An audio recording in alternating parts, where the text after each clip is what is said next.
ચાલો મિત્રો, જય દ્વારકાધીશ. આપ સૌને બતાવવા જઈ રહી છું ટમેટી મારી વાડીમાં. જો હવે ઉગી ગઈ છે ટમેટી ને જોઈ શકો છો.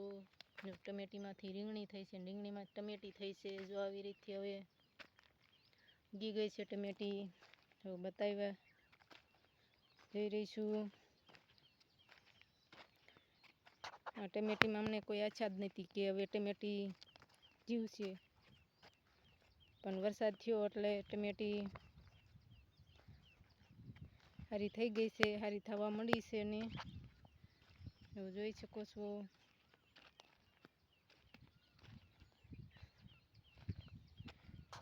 પાણી પાતા પાતા પણ ઘણા છોડવા ફૂંકાઈ ગયા છે. હવે થોડોક વરસાદ થયો છે તો આ છોડવા જે છે એ સારા થવા માંડ્યા છે. જો ફૂલડા પણ આવી ગયા છે.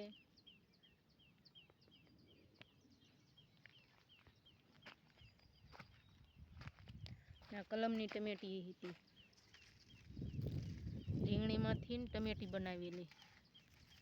એટલે નીચેથી જુઓ, અહીંયા નીચે થડમાં જુઓ બધા. તો જો આ રીંગણીમાંથી ટમેટી બનાવેલી છે. આ કલમની ટમેટી છે.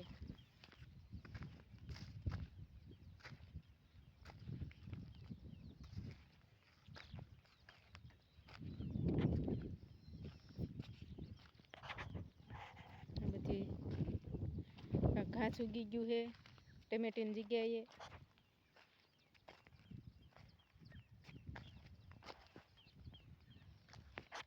ઘાસ લેવું જોઈશે. જો આવા ફૂલ ગરમીને કારણે, તડકાને કારણે આવા સુકાઈ ગયા છે છોડ. પાછા આપણે વાવવા જોઈશે. જો ઘણા છોડ એમ તો સુકાઈ ગયા. જો મિત્રો,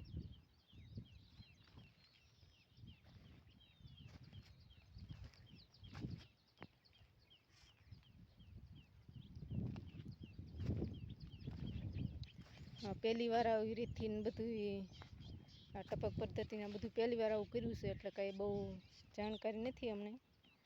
હવે વાવી છે, હવે કેમ થાય.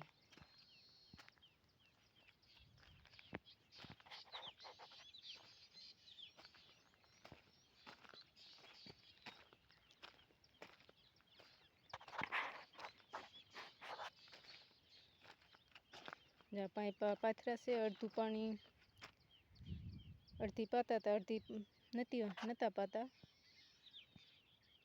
અડધી સાઈડ વાવી હતી. વળી પાછું પાણી થોડું વધ્યું એટલે પાછું થોડું આ સાઈડ વાવી હતી. એવી રીતે પાઇપ એવી રીતે પાથરા છે.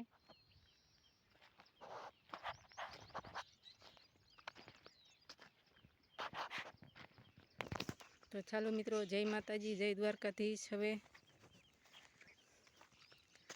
મળશું નેક્સ્ટ વિડીયોમાં.